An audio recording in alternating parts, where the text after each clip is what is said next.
जहाँ तक election commission का सवाल तो उन पे भी उठते हैं। हम बार बार इलेक्शन कमीशन से पूछते हैं कि आखिरकार क्या वजह है कि जम्मू कश्मीर में इंतखाबात नहीं हो रहे हैं। जहाँ कुछ महीने पहले chief election commissioner of India को जम्मू कश्मीर में वैक्यूम नजर आया। उन्होंने इस सवाल के जवाब में ये कहा था कि there is a vacuum and that vacuum needs to be filled. आखिरकार क्या वजह है कि जम्मू कश्मीर में इंतखाबात नहीं हो रहे हैं। अक्सर बेशतर इलेक्शन कमीशन से जवाब ये मिलता है कि जम्मू कश्मीर में होम मिनिस्ट्री से और जम्मू कश्मीर की हुकूमत से मशवरा करना होगा हालात के बारे में। अब अगर इलेक्शन कमीशन इलेक्शन नहीं करा रही है, कहीं ऐसा तो नहीं है कि उनको जम्मू कश्मीर की हुकूमत और मरकज़ की हुकूमत से इजाज़त नहीं मिल रही है।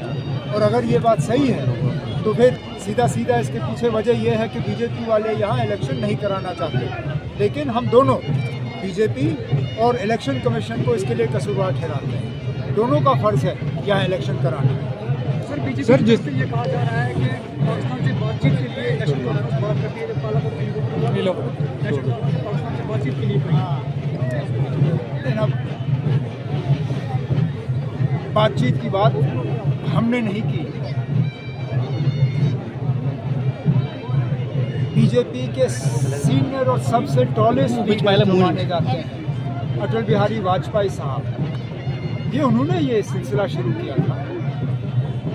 ये वाजपेयी साहब हैं जिन्होंने सरहद के नज़दीक आके कहा था कि हम दोस्त बदल सकते हैं, पड़ोसी नहीं बदल सकते। पाकिस्तान मुल्क जो है आपका पड़ोसी था, आपका पड़ोसी है, आपका पड़ोसी रहेगा। जहाँ तक बातचीत का सवाल है, मैंने हमेशा ये कहा है कि बातचीत के लिए माहौल तैयार करना ये जिम्मेदारी सिर्फ इस मुल्क की नहीं है। पाकिस्तान को भी जो हमारी परेशानियाँ हैं, जो हमारे कंसर्न्स हैं, उनको ठीक करना होगा। बातचीत के लिए माहौल तैयार करना ये पाकिस्तान की भी जिम्मेदारी है। और इससे ज़्यादा क्या कहें, और इसमें कहना भी क्या गलत है। हम कोई सौदाबाजी नहीं कर रहे हैं, हम तो सिर्फ वही बात दोहरा रहे हैं जो वाजपेयी साहब ने दोहराया। हम जब जमहूरियत, कश्मीरियत, इंसानियत की बात करते हैं तो कौन सी गलत बात करते हैं ना। जमहूरियत की बात बार बार हम करते हैं तो हम वही बात दोहरा रहे हैं जो हमें वाजपेयी साहब ने विरासत के तौर पे यहाँ छोड़ा है। मुझे नहीं लगता इसमें कोई गलत चीज़ है इसको दोहराना। सर जम्मू कश्मीर में सर भाजपा कहती है कि भाजपा 50 के पार होगी, हम इलेक्शन के लिए कब भी तैयार हैं, लेकिन क्यों नहीं इलेक्शन, अगर तैयार है इलेक्शन क्यों नहीं कराना। MP साहब भी यहीं पे हैं, बीजेपी के स्टेट प्रेसिडेंट भी यहाँ पे हैं।